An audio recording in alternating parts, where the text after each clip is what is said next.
There may be a human alive right now that one of the Chaos Gods is afraid of, and the Imperium still doesn't understand what she really is.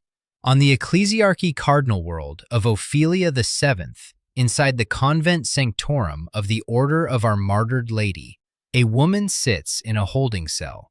She's been locked inside for 4 Terran years.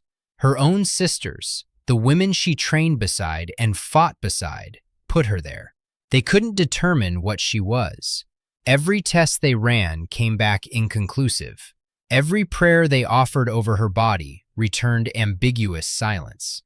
Saint or heretic, miracle or abomination. The Adepta Sororitas don't imprison their own for half a decade on a whim. Something about this woman frightened the most devout military order in the Imperium badly enough to cage her while they debated whether to burn her or worship her. 4 years of that. And then, a sister walks into the cell and attacks her. Not a jealous rival, not a personal grudge. The attacker's eyes are wrong, her movements inhuman, her body seeming to be worn like a glove by something that shouldn't exist inside the walls of a sororitas convent. Whatever defenses the Convent Sanctorum maintained, whatever wards and prayers and consecrated stone stood between the Immaterium and this woman, something found a way through every single one. The prisoner kills her attacker with her bare hands. No weapon, no psychic blast. Hands and fury and whatever was boiling inside her that she didn't yet understand. Her name is Ephrael Stern, and one of the strangest, most dangerous anomalies ever to emerge from a demonic catastrophe didn't know she was dangerous yet, but the warp already did. To understand why a chaos god, an entity of almost limitless psychic power, born from the collective emotions of every sentient species in the galaxy, could invest that kind of attention in one human woman, we need to understand what the ruinous powers actually fear. The answer, in almost every recorded case, is each other. The 4 major chaos gods are vast, psychic presences composed of the fantasies and horrors of mortals, dwelling inside the Immaterium. Khorne is fueled by rage and bloodshed, the oldest and currently mightiest of the 4, his great brass throne sitting atop a mountain of skulls in the midst of a plain of splintered bone. Tzeentch feeds on ambition, deception, and the raw substance of sorcery, weaving plots 1,000,000 times 1,000,000 deep. Nurgle grows fat on despair, entropy, and disease. Slaanesh, the youngest, born from the psychic death scream of the Eldari Empire, devours sensation, obsession, and every pleasure pushed past the point of ruin. These 4 spend eternity waging what the lore calls the Great Game. Khorne despises Slaanesh's decadence. The Dark Prince finds Khorne's artless brutality dull and takes perverse delight in agitating the Blood God. Tzeentch and Nurgle share their own special enmity: ambition versus despair, change versus stagnation. When the Chaos Gods briefly unite, which they rarely do, they do so only against threats on the scale of the Emperor of Mankind himself, a being whose psychic power anchors the Astronomicon and holds the webway gate shut beneath the Imperial Palace. Individual mortals don't register. The ruinous powers don't look down at single humans. They don't look down at all. Humanity does, however, produce one type of individual that forces warp entities to pay attention: blanks. Also called untouchables, nulls, or pariahs, blanks are humans born with a mutation so rare it occurs in fewer than 1 in a billion people. Where every other sentient creature in the galaxy possesses a psychic connection to the warp, a soul, a blank has nothing. Their minds project a field of negative psychic energy that actively severs the connection between the Immaterium and real space within their immediate area. Psychers find their powers weakened or entirely non-functional in a blank's proximity. Daemons, beings composed entirely of psychic energy, experience a blank's aura as physical pain, sometimes severe enough to drive them back into the warp just to escape. A helmsman named Cather, serving aboard the Triumph of St. Drusus, left a first-hand account of what happens when a blank meets a demon in close quarters. A warp entity had boarded the bridge. It was tearing through bulkheads, warping flesh and metal around itself like water. Cather was convinced he was about to die. Then a man named Danton stepped onto the bridge from the main lift, stared at the demon, and took a single step forward. That one step was like the world realigning itself, reality restored. The demon snarled, and then it stepped back. One blank, one step, one demon retreating. The Imperium has built entire institutions around this phenomenon.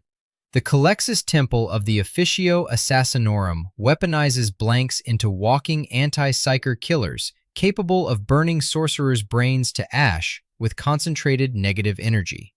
In 990 M32, a Calexis assassin named Dranos was sent to destroy the chaos sorcerer Xantaka before the sorcerer could conjure more demonic legions. Dranos simply walked through Xantaka's demon armies and Rubrique bodyguard, invisible to their ether sight, and destroyed the sorcerer on contact. The Sisters of Silence, an all-female order composed entirely of blanks, proved so potent that when large numbers of them were transported to Terra during the Great Crusade, their massed null presence began casting a shadow in the warp strong enough to block the Astronomicon itself. The reaction from the Council of Terra was panic. Several members immediately pushed to have all blanks outlawed and exterminated as a threat to the Imperium's psychic infrastructure. These are humanity's most potent natural defense against the Immaterium. They can disrupt demons. They can suppress local psychic effects. They can make life miserable for sorcerers and warp-spawned entities within arm's reach. A blank can make a demon step backward, but blanks can't make a chaos god reconsider its plans. Their aura is local. Their range is personal. They are weapons, not threats to the metaphysical order. Ephrael Stern isn't a blank. She is something that doesn't fit inside any existing imperial category. And the story of what she became starts before she was even born. Her parents promised her to the Adepta Sororitas while she was still in the womb. She was raised on the planet Antigone's Harbor by the St. Sabbat Schola Progenium, a facility that feeds children into the Imperium's most demanding institutions. The archdrill abbot of the school submitted the young Ephrael for induction into the sisterhood, and she was accepted by Sister Patricia of the Order of the Holy Seal. She trained as a novice. She excelled at every monastic duty, every combat drill, every doctrinal examination placed in front of her. Stern was selected for the Order of our Martyred Lady, one of the 6 major orders of the Adepta Sororitas, and deployed to Ophelia II. Her service record on the Cardinal world was exemplary enough to elevate her to the Seraphim, the elite jump pack assault troops of the Sororitas, in record time. 3 standard years after that, she was ordained as a Sister Superior, a soldier climbing through the ranks on faith, discipline, and unwavering devotion to the God Emperor. Nothing in her file suggested anything unusual. No anomalous readings, no whispered prophecies, no mark of destiny. She was, by every available metric, a gifted but ordinary battle sister. Then her order sent her to investigate a lost convent on a world called Parnis. The convent belonged to the order's Pronatus, the Sororitas branch tasked with recovering and protecting holy relics. Contact had been lost. Stern and her squad made planetfall, expecting cold corridors, maybe a Xenos incursion, maybe a communications failure in a remote sector. The convent doors were intact. The Vox channels were dead. No bodies visible from the landing zone. The kind of silence that isn't empty, but full, filled with the absence of every human voice that should be echoing off the stone. What they found inside was something the galaxy produces only in its most nightmarish corners. A demon had broken free of whatever bonds had held it on Parnis. Its name was Astaroth. It was a thing of monstrous beauty and overwhelming psychic cruelty. It didn't merely kill. killing is crude, simple, over too fast. Astaroth had fashioned something befitting that appetite. The demon hadn't simply slaughtered the sisters stationed at the convent. Instead, it had taken the ruined bodies of 700 battle sisters, every single one of them, and forged them together, body and mind, into a living construct of screaming flesh.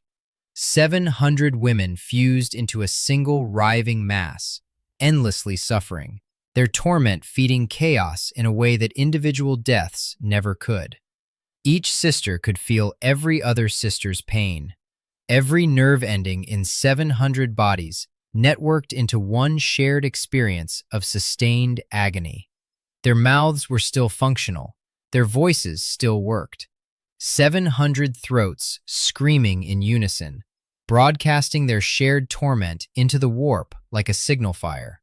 But Astaroth made a mistake that would echo across millennia. The demon had connected 700 sororitas' minds together so they could share their suffering. That was the architecture. What Astaroth failed to account for was that sororitas don't just share pain, they share faith. 700 women of the Adepta Sororitas, bound together in body and spirit, their devotion to the God Emperor not weakened by agony, but concentrated by it, burning hotter because they were suffering, not despite it. Every prayer one sister whispered resonated through 699 others. The shared consciousness that was supposed to amplify their torment had become a channel for their combined belief.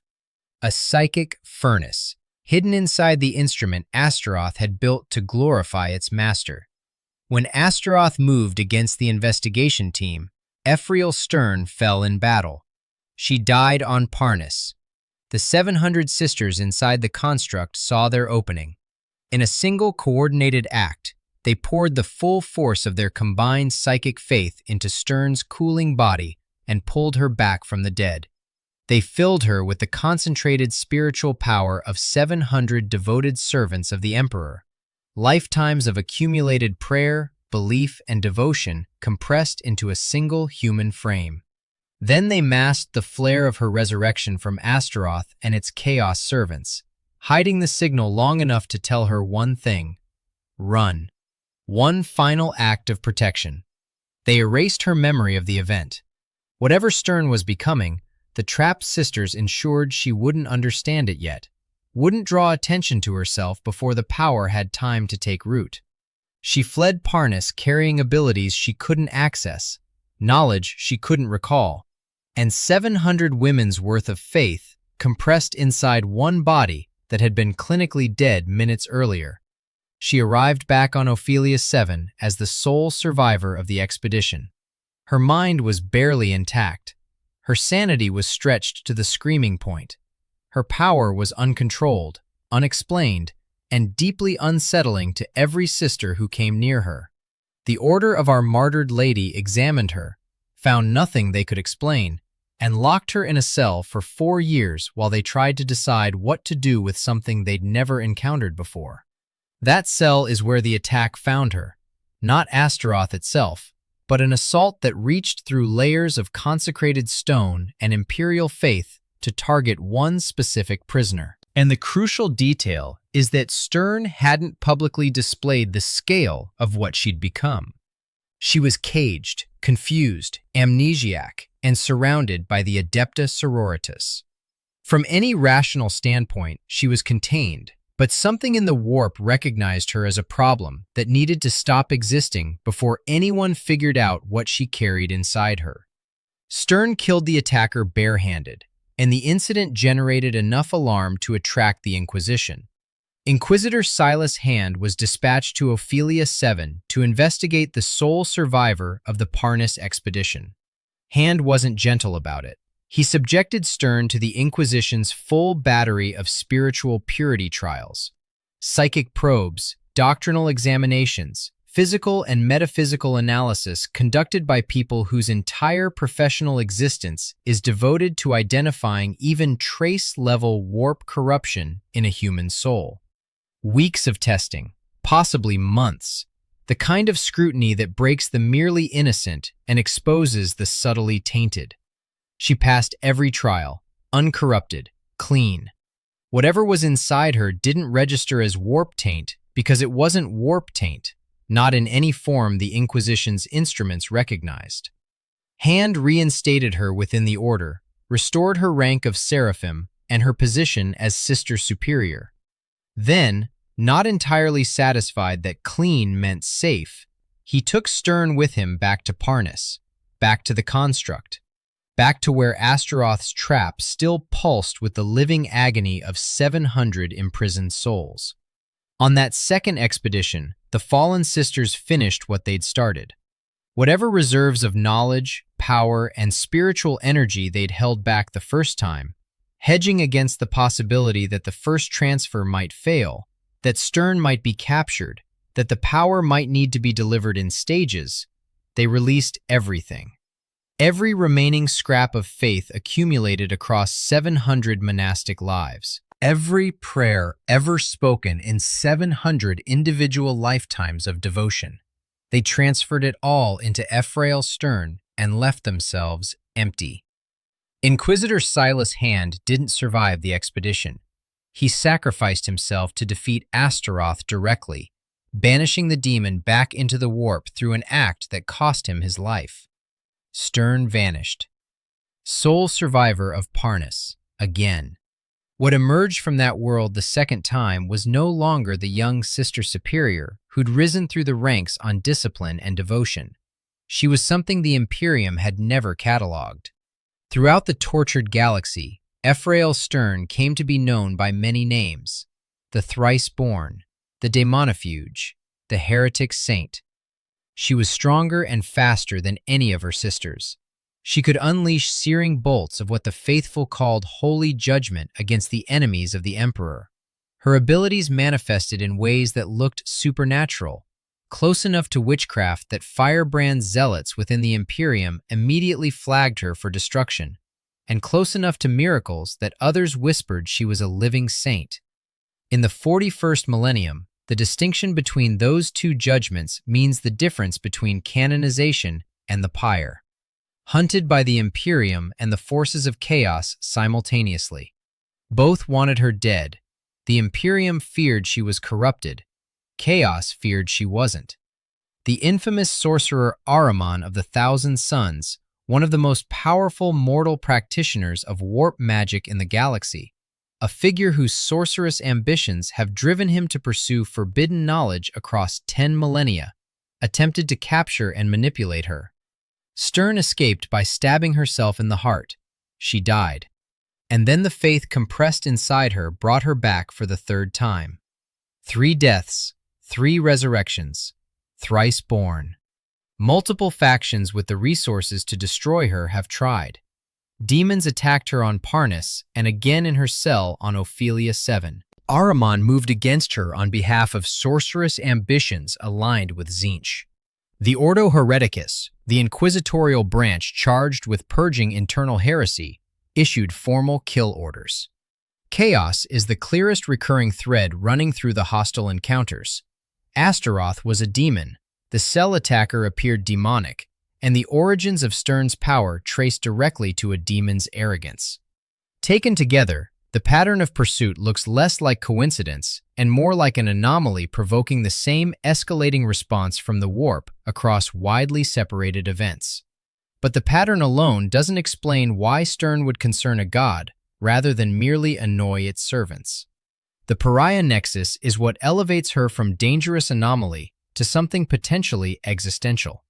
During the era Indomitus, Battlegroup Collides of the Indomitus Crusades Fleet Primus encountered Stern on the world of Severitas. She'd come to aid a group of Adepta Sororitas from her own Order of our Martyred Lady, who were locked in combat with a warband of word-bearers traitor marines. Grim visions had guided her there, images of a frozen, silent doom she was compelled to prevent. The sisters who met her on Severitas distrusted her at first. Her reputation as the heretic saint preceded her across sectors. She proved herself by turning her powers directly against the heretic Astartes. The word-bearers broke under the assault. The Sororitas survivors, persuaded by what they'd witnessed, joined Battlegroup Collides as the fleet pushed toward the systems bordering the Nephilim subsector. Stern went with them. The crusade pushed into the Pariah Nexus. And the Pariah Nexus is where the entire framework of warp versus mortal stops working the way anyone expects. The Nexus was a region of space where the Necrons, the ancient, soulless Xenos, whose technology predates human civilization by 60 million years, had deployed Blackstone devices designed to sever the connection between the warp and real space entirely. Inside the Nexus, the fundamental substrate that all psychic phenomena depend on was being strangled out of existence. Demons couldn't manifest. Psychers went silent. Astropathic communications ceased. The metaphysical architecture the Chaos Gods depend on for every scrap of their influence was switched off like a light.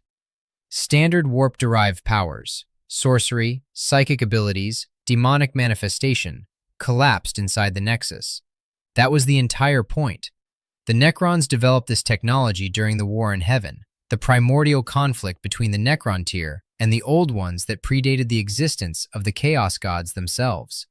Blackstone, also called Noctilith, can be negatively charged to nullify warp effects on a scale that dwarfs anything a single blank could achieve. Inside the Nexus, that technology worked exactly as designed. Every Psyker in Battlegroup Collides lost access to their abilities. Every warp-based function degraded. Stern's powers still functioned. She commanded portions of the Order of our Martyred Lady and the Order of the Bloody Rose during the war in the Pariah Nexus, and her abilities gave the Imperials an advantage they shouldn't have had in that region of dead warp space. Illuminor Ceres, one of the most brilliant Necron cryptechs in existence, a being who has spent millions of years studying the mechanics of biological and metaphysical phenomena, couldn't understand or counter her faith-based supernatural abilities. Technology specifically engineered to suppress the warp itself, the same warp that feeds and sustains every Chaos God, couldn't touch whatever Stern carried inside her. Sit with the implications of that for a moment from the perspective of the ruinous powers.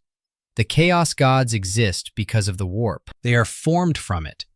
They feed on emotions channeled through it. Their daemons are extensions of it. Their sorcerers draw on it. Every follower, every cult, every dark prayer travels through the warp's tissue to reach them. If something could damage or sever that tissue, the way Blackstone does locally, the way blanks do in their immediate vicinity, the gods would starve. The Necron's Pariah Nexus represented exactly that kind of threat on a regional scale, and Stern walked through it undiminished. Her power, forged from faith rather than drawn from the warp's currents, operated in the one environment specifically designed to make the warp meaningless. She points to the possibility that something can exist which the standard warp framework can't control, can't suppress, and can't consume. Her abilities appear to operate outside the warp-soul-psyker relationship entirely. 700 Sororitas burned their accumulated faith into a single vessel across 2 expeditions and 3 deaths. And whatever ignited inside Stern doesn't follow the rules the Immaterium normally imposes on the powers it grants. The Necrons couldn't suppress it with technology designed to kill the warp. Demons can't corrupt it. Ahriman, one of the greatest living sorcerers, couldn't bend it to his will. She killed herself to escape him and came back anyway. The implications for Slaanesh specifically are the darkest thread in this story. The Dark Prince feeds on excess, obsession, and the corruption of desire. Every Eldari soul that doesn't reach a spirit stone or find shelter behind Kegarak's protection falls into Slaanesh's maw. The entire Eldari species lives in existential terror of the god their civilization's decadence birthed into existence during the fall. Faith, pure, selfless, concentrated faith, is the philosophical inversion of everything the Dark Prince represents. The Adepta Sororitas have always embodied that inversion. Women who channel devotion rather than desire, who burn with purpose instead of pleasure. Stern carries the distilled spiritual fire of 700 of them, and she isn't operating alone.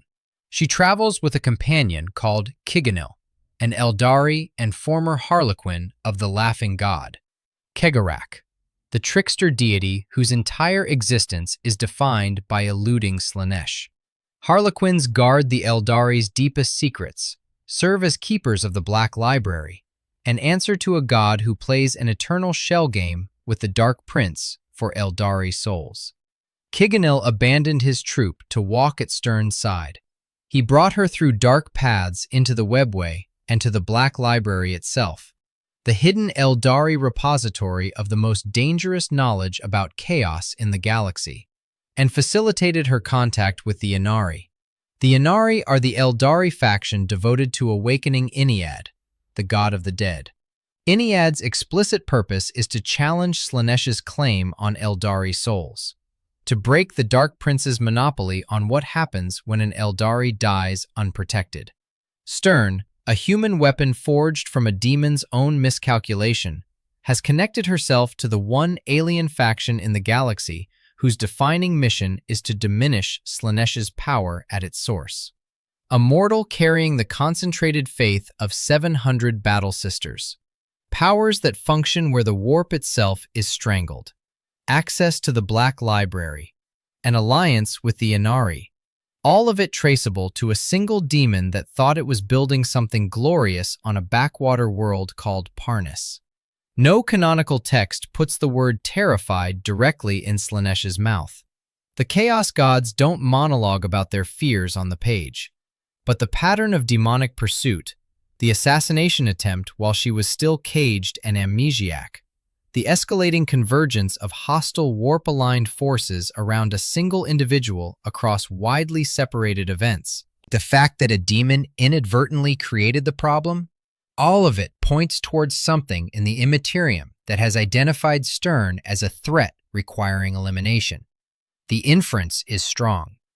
Whether it rises to terrified depends on how much weight you give to the accumulated evidence versus the absence of a single explicit statement.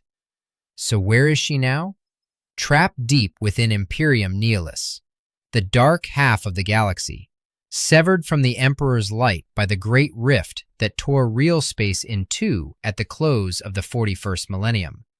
The Astronomicon, the psychic beacon that guides every Imperial warship, connects every astropath, and reminds the faithful that the God Emperor watches, doesn't reach her there. She fears the Imperium is no more. Her own Black Library novel describes her as a maligned sister of battle who believes humanity's light has been extinguished and who must prove herself worthy of the God Emperor's grace once more, lest a new threat greater than any mankind has faced before plunge humanity into a nightmare abyss of nothingness. On the other side of that rift, the Imperium she'd die for, has died for, 3 times, has made its official position clear. The Ordo Hereticus has issued formal orders for her destruction. Her powers look like witchcraft to the zealots who staff the Ordo's tribunals. Her resurrections look like warp corruption. The heretic saint isn't a comfortable title for an institution that burns heretics professionally. The Imperium has a file on Ephrael Stern. It has inquisitorial records, trial transcripts, and kill orders. What it doesn't have is full understanding. The Imperium does not grasp that her abilities survived inside a Pariah Nexus. It doesn't know about the Black Library. It almost certainly doesn't comprehend the connection to the Inari, or what that alliance could mean for the balance of power against Slaanesh. The institution that should be protecting this woman is trying to destroy her, and the handful of inquisitors who suspect the truth carry no authority to countermand a formal extermination order from the Ordo Hereticus. Stern's lore notes that some within the Ordo secretly believe she might represent humanity's greatest hope against chaos since the Primarchs, but those voices exist as whispers, not policy. Dan Abnett's Bequin trilogy reinforces how the Imperium handles anomalies that break its categories. Elizabeth Bequin, a blank and untouchable, generates a threat so dire that 2 of the Imperium's most legendary inquisitors, Eisenhorn and Ravenor, collide around her in a crisis that threatens to reshape everything both of them have built. The Imperium's response to individuals who defy its metaphysical taxonomy isn't curiosity or protection. It's suppression, investigation, and, if the anomaly can't be explained, elimination. Stern fits that institutional pattern exactly. A brief note on where this evidence comes from. The Ephrael Stern material draws primarily from the demonifuge graphic novel, the Psychic Awakening Pariah supplement for 8th edition, the Crusade Beyond the Veil mission pack for 9th edition, and her Black Library novel. The Pariah Nexus abilities, specifically that Stern's powers functioned where standard warp-based abilities didn't, come from the official Games Workshop campaign narrative for that supplement, which describes her as a constant thorn in Illuminor Ceres's plans because he couldn't suppress her. These are canonical publications. The claim that Slaanesh specifically fears her is inference built from that official material, not a direct quotation from any single source. The distinction matters in 40K, where Games Workshop reserves the right to revise its own fiction across editions. But the pieces are all official, and they all point the same direction. Somewhere in Imperium Nihilus, beyond the reach of the Astronomicon, branded a heretic by the institution she serves, Ephrael Stern carries the distilled faith of 700 battle sisters, the knowledge of the Black Library, and an alliance with the faction most committed to diminishing Slaanesh's power. She has died 3 times, and returned each time with abilities that Necron technology couldn't suppress. She is beyond the reach of anyone who might protect her, because the people who suspect what she really is don't have the authority to overrule the people who think she's a witch. An anomaly that Slaanesh has reason to want erased is isolated, misunderstood, and operating alone in the dark. The Imperium has the file, but not the comprehension. The Warp may be counting on that. If you want more deep lore like this, subscribe. There's a lot buried in this setting that the surface barely hints at.